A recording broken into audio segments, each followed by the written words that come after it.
Pernahkah kalian berpikir bahwa menunda adalah penyakit? Ya, penyakit yang diam-diam menggerogoti kesuksesan kita. Berapa kali kita berkata, nanti sajalah, hanya untuk melihat kesempatan emas hilang di depan mata? Stop menunda. Mari kita bicarakan kenapa kebiasaan menunda ini bisa jadi racun yang mematikan.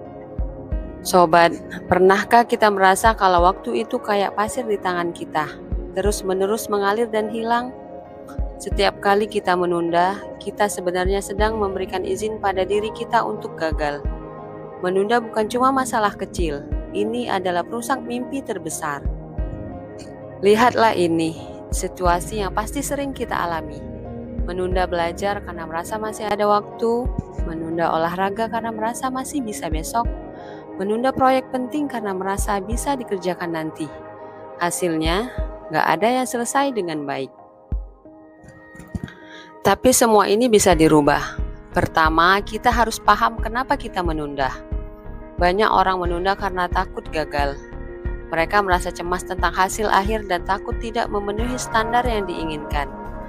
Perfeksionisme juga sering menjadi alasan menunda, karena seseorang mungkin merasa bahwa mereka tidak bisa melakukan tugas dengan sempurna, sehingga mereka menundanya. Rasa takut gagal, malas, kurang motivasi, apapun alasannya, kita harus menghadapinya dengan berani. Berikut adalah langkah-langkah praktis yang bisa kita terapkan sekarang juga untuk menghancurkan kebiasaan buruk ini. Langkah pertama, tetapkan tujuan yang spesifik, terukur, dapat dicapai, relevan, dan berbatas waktu atau SMART. Tanpa tujuan yang jelas, kita akan terus terombang-ambing tanpa arah. Tuliskan tujuanmu, tempel di tempat yang mudah dilihat, dan ingatkan diri sendiri setiap hari. Contohnya, alih-alih mengatakan saya ingin belajar lebih banyak, tapi ganti menjadi saya akan belajar 1 bab dari buku teks saya setiap hari selama 1 jam. Kedua, buat rencana yang realistis. Bagi tugas besar menjadi bagian-bagian kecil yang lebih mudah dikelola. Ini akan membuat tugas terasa lebih ringan dan lebih mudah untuk diselesaikan. Contohnya, jika harus menulis laporan, mulailah dengan penelitian, lalu buat kerangka, kemudian tulis 1 bagian per hari. Ketiga, gunakan teknik Pomodoro. Kerja selama 25 menit, lalu istirahat 5 menit, ulangi siklus ini dan setelah 4 siklus, istirahat lebih lama, sekitar 15 atau 30 menit. Manfaat teknik ini membantu meningkatkan fokus dan produktivitas dengan mencegah kelelahan. Keempat, prioritaskan tugas berdasarkan urgensi dan pentingnya. Ini membantu fokus pada tugas yang benar-benar penting dan menghindari gangguan. Yang kelima, buat jadwal harian dan patuhilah. Buat jadwal yang terperinci untuk hari tersebut dan tetap patuh pada waktu yang telah ditentukan. Contohnya, atur waktu tertentu untuk setiap tugas dan berusaha untuk menyelesaikannya dalam batas waktu yang telah ditentukan. 6. Hindari gangguan. Identifikasi dan hilangkan sumber gangguan seperti ponsel, media sosial, atau lingkungan yang bising. Matikan notifikasi ponsel selama waktu kerja dan cari tempat yang tenang untuk bekerja. 7. Berikan reward untuk diri sendiri. Tetapkan hadiah kecil untuk diri sendiri setelah menyelesaikan tugas. Contohnya, setelah menyelesaikan tugas selama 2 jam, berikan waktu istirahat untuk menonton episode acara favoritmu. Kedelapan, praktikkan self-compassion.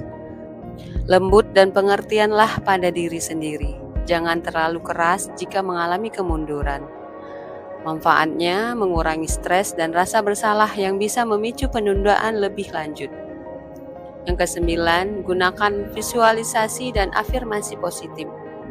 Visualisasikan diri kita ketika menyelesaikan tugas dan rasakan kepuasan dari pencapaian tersebut. Gunakan afirmasi positif untuk memperkuat motivasi. Katakan pada diri sendiri, saya mampu menyelesaikan tugas ini dengan baik. 10. Temukan akuntabilitas. Cari teman atau kelompok yang bisa memantau kemajuan kita dan memberikan dorongan. bergabung dengan kelompok belajar atau memiliki teman kerja yang bisa saling memotivasi. Selanjutnya, evaluasi dan perbaiki strategi kita. Setelah menyelesaikan tugas, luangkan waktu untuk mengevaluasi apa yang berhasil dan apa yang tidak. Lalu sesuaikan strategi kita. Dengan menerapkan strategi-strategi ini, kita dapat mengatasi rasa malas di awal dan menghindari penundaan yang menyebabkan penyesalan di kemudian hari. Ingatlah bahwa perubahan kebiasaan membutuhkan waktu dan konsistensi. Jadi, bersabarlah dengan diri sendiri dan teruslah berusaha. Menunda pekerjaan ternyata juga dapat menyebabkan kecemasan dan stres. Ketika kita menunda, kita seringkali merasa bersalah atau cemas karena tidak menyelesaikan tugas yang seharusnya dikerjakan. Ini menciptakan siklus negatif yang dapat mempengaruhi kesehatan mental kita. Sobat, menunda itu memang manusiawi, tetapi bukan berarti kita harus membiarkannya menguasai hidup kita. Kita punya kendali penuh atas waktu kita sendiri. Ingat, setiap detik yang kita miliki sangat berharga. Jangan biarkan kebiasaan menunda merusak masa depan kita. Ayo mulai sekarang lawan kebiasaan menunda dan raih kesuksesanmu. Jika kalian merasa video ini bermanfaat, jangan lupa like, komen, dan subscribe untuk lebih banyak tips inspiratif lainnya. Sampai jumpa di video berikutnya.